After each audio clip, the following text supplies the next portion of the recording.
Jérôme, bonjour Lucien. Ah, maintenant c'est Bonjour Lucien, si en tout cas on parle du dernier livre. Voilà, c'est ça. Donc c'est L'argent des autres, c'est ça, le dernier livre, C'est le dernier né. qui parle d'argent et de Alors qui nous. parle d'argent des autres, c'est-à-dire de notre argent finalement. C'est un titre un peu provocateur et qui finalement signifie que peuvent faire les hommes politiques à qui nous confions notre argent avec cet argent qui pour eux est l'argent des autres.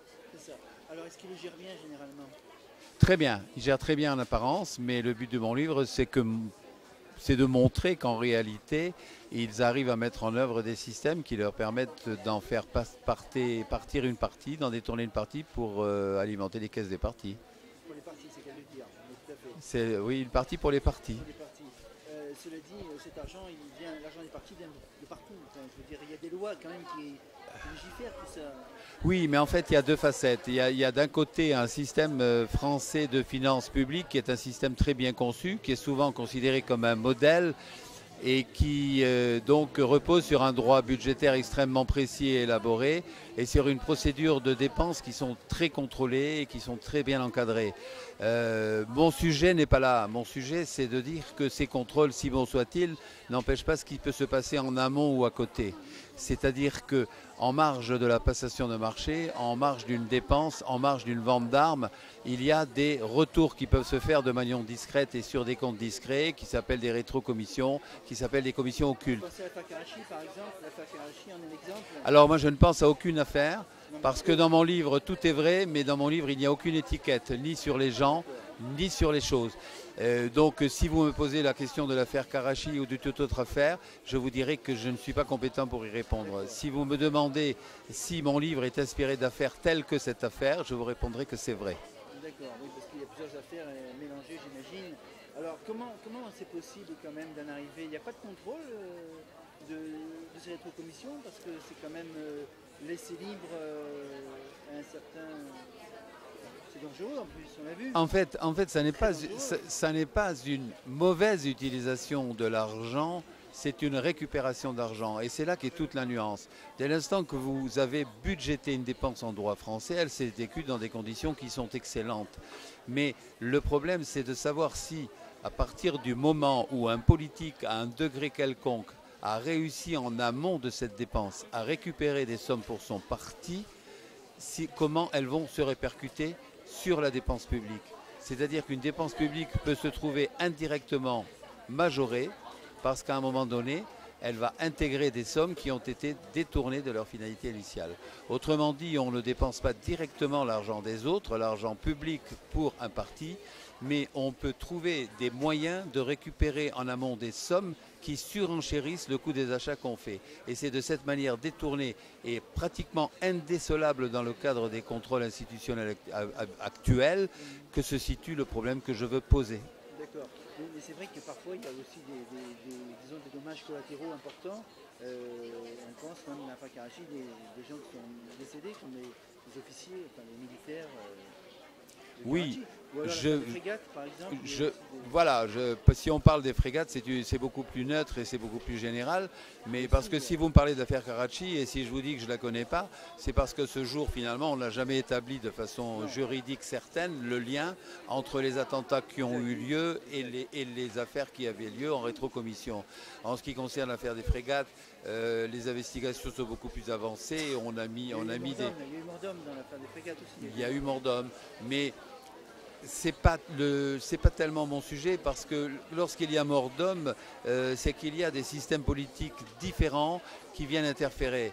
Mais moi, ce que je veux traiter, c'est carrément le détournement en amont de fonds publics. C'est la façon de dire, si vous rémunérez d'une certaine façon mon parti, vous aurez un marché public. Si vous rémunérez en amont mon parti, vous aurez une vente d'armes. Vous êtes un pays sous embargo et on va trouver un moyen de vous vendre des armes à la condition qu'on en récupère quelque chose pour notre parti. Ça c'est du réel, ça c'est pas du fantasme. Tout est réel, Oui. mais rien n'est étiqueté. D'accord, oui, j'ai bien compris. Il n'y a pas de. Il y a pas de Voilà. Et d'ailleurs, je me serais bien gardé de le faire parce que je suis tout sauf un journaliste d'investigation capable d'aller pousser une enquête pour retrouver des responsabilités et les attacher à des noms. Voilà, ça n'est pas mon métier. D'accord. Par contre, l'argent, c'est votre métier puisque vous avez Oui. travaillé dans ce Oui, milieu. je peux dire que je suis spécialiste de droit budgétaire, que d'ailleurs, il y a bien longtemps, lorsque j'ai soutenu une thèse de droit, elle était une thèse en finances publiques et en droit budgétaire.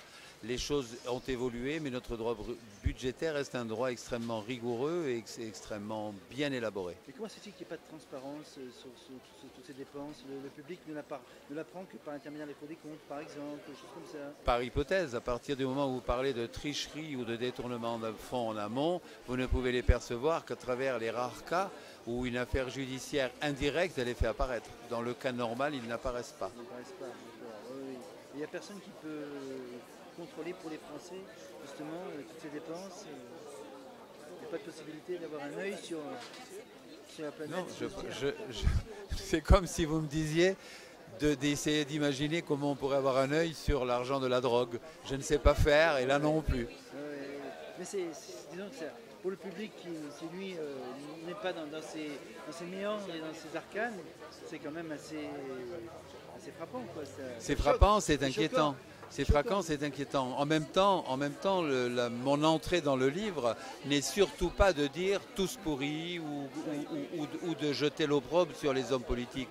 Tout au contraire d'ailleurs, puisque si on lit mon livre, on découvre comment dirais-je, le cheminement politique d'un homme de la société civile qui arrive dans une mairie, qui est au début choqué de voir ce qu'il voit, mais qui se trouve pris dans un engrenage, qui ne peut plus reculer, et qui finalement, en se faisant expliquer comment faire, va devenir quelqu'un de très important au niveau régional et puis au niveau national, et il va rentrer dans le système.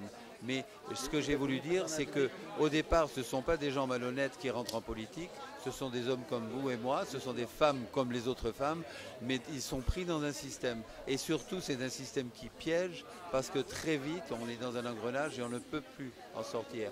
Moi, mon héros, lorsqu'il se rend compte d'irrégularités, veut tout lâcher. Il ne peut pas, pour la bonne raison que les irrégularités ont été le fait de gens à qui il avait donné des procurations. Ces gens ont signé pour lui, il est responsable et il ne peut plus reculer. D'accord.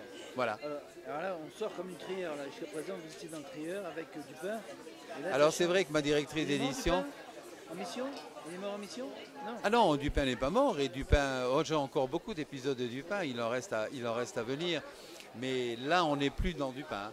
Mais en même temps, il y a quand même quelque part, notamment dans la troisième partie de mon ouvrage, une partie qui montre que je suis irrémédiablement un auteur de romans policiers. Et ma directrice d'édition, qui est une grande dame qui s'appelle Janine Balland, m'a dit, lorsqu'elle a lu la fin, vraiment vous ne pourrez jamais cacher que vous êtes un auteur de romans policiers.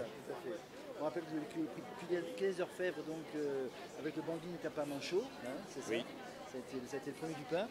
Et voilà, c'est la naissance de Dupin qui a existé dans 5 autres ouvrages et qui vit toujours et qui réapparaîtra encore aux éditions du Presse du Midi, alors que L'argent des autres, là on parle de Kalman Levy, d'une grande maison nationale qui a bien voulu accueillir ce livre et le diffuser dans toute la France.